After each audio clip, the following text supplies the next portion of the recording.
بسم اللہ الرحمن الرحیم۔ قرآن اینڈ اسلام چینل کو دیکھنے والے تمام معزز خواتین و حضرات کو السلام علیکم ورحمۃ اللہ وبرکاتہ۔ ایک شہزادی تھی جس کا نام شہزادی سلمیٰ تھا۔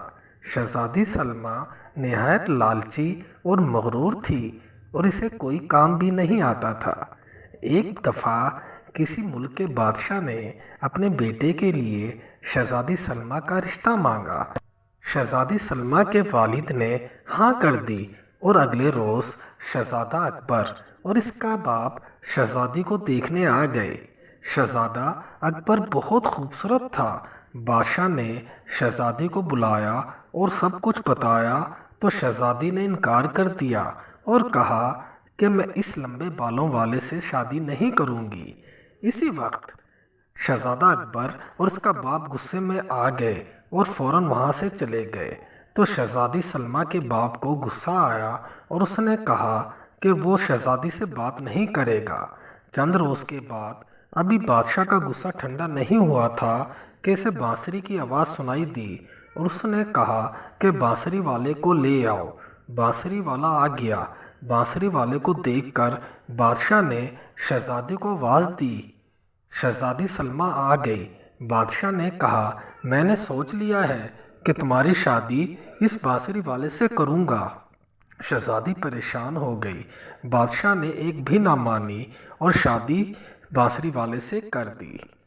بانسری والا شہزادی کو لے کر ایک باغ کی طرف چلا گیا۔ وہ باغ بہت خوبصورت تھا۔ شہزادی نے کہا یہ باغ کس کا ہے؟ تو بانسری والے نے کہا باغ شہزادے اکبر کا ہے۔ شہزادی بولی میں بھی کتنی احمق ہوں۔ تو وہ بانسری والا آگے چل پڑا۔ راستے میں جا کر بانسری والا بولا میں تھک گیا ہوں، میرے لیے کھانا بناؤ۔ تو شہزادی نے کہا مجھے کھانا بنانا نہیں آتا۔ بانسری والا بولا چلو کچھ نہیں ہوتا، تم کوئی اور کام کر لینا۔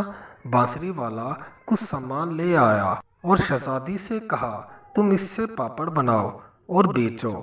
مگر شہزادی نے کہا مجھے کوئی بھی کام نہیں آتا۔ اس نے کہا میں کچھ نہیں جانتا، تم پاپڑ بناؤ گی۔ اور شہزادی پاپڑ بنانے لگ گئی اور اسے تلنے لگ گئی۔ آخر کار اس کا ہاتھ جل گیا۔ بانسری والا بولا تم کسی کام کی بھی نہیں ہو، اور بولا تمہیں برتن لا کے دیتا ہوں، وہ بیچنا۔ اور کئی دنوں تک شہزادی برتن فروخت کرتی رہی۔ ایک دن شہزادی برتن بیچ رہی تھی تو ایک آدمی گھوڑے پر آیا اور شہزادی کے برتنوں پر گھوڑا چڑھا دیا۔ برتن ٹوٹ گئے اور شہزادی روتے ہوئے گھر چلی گئی۔ بانسری والا بولا تم کسی کام کی نہیں ہو، جاؤ کسی کے گھر نوکرانی بنو اور سب کام سیکھو۔ شہزادی کسی کے گھر گئی اور جھاڑو پوچھا کرنے لگ گئی۔ ایک دن شہزادی کو ڈھول کی آواز سنائی دی اور وہ اس آواز کی جانب چل پڑی کہ یہ وہی محل ہے جس میں سے یہ ڈھول کی آواز آ رہی ہے، جس میں وہ رہتی تھی۔ اور اس نے دیکھا کہ سب خوش ہیں۔ اس کی بہن خوش تھی جس کی آج شادی تھی۔ شہزادی روئی اور بولی کہ کاش میں لالچ میں نہ آتی اور بڑے بالوں والے شہزادے کو نہ کرتی۔ اسی وقت وہ شہزادہ آ گیا۔ اس نے کہا شہزادی سلمیٰ آپ نے مجھے یاد کیا؟ شہزادی بولی میں اپنی غلطی پر شرمندہ ہوں۔ شہزادہ بولا ہم نے آپ کو غلطی کا احساس دلانا تھا، میں وہی بانسری والا ہوں جس سے تم نے شادی کی تھی۔ شہزادی اسی وقت ہنس پڑی اور جس آدمی نے آپ کے برتنوں پر گھوڑا چڑھایا تھا وہ بھی میں ہی تھا۔ اب تم اپنی غلطی پر شرمندہ ہو، مجھے بہت خوشی ہوئی۔ پھر بادشاہ بولا اب تم دونوں کی شادی بڑی دھوم دھام سے ہوگی، اور وہ دونوں خوشی سے رہنے لگے۔ دوستو اگر میری یہ ویڈیو آپ کو پسند آئی ہے تو میری ویڈیو کو لائک کریں، میری ویڈیو کو شیئر کریں اور میرے چینل کو سبسکرائب کریں۔ شکریہ۔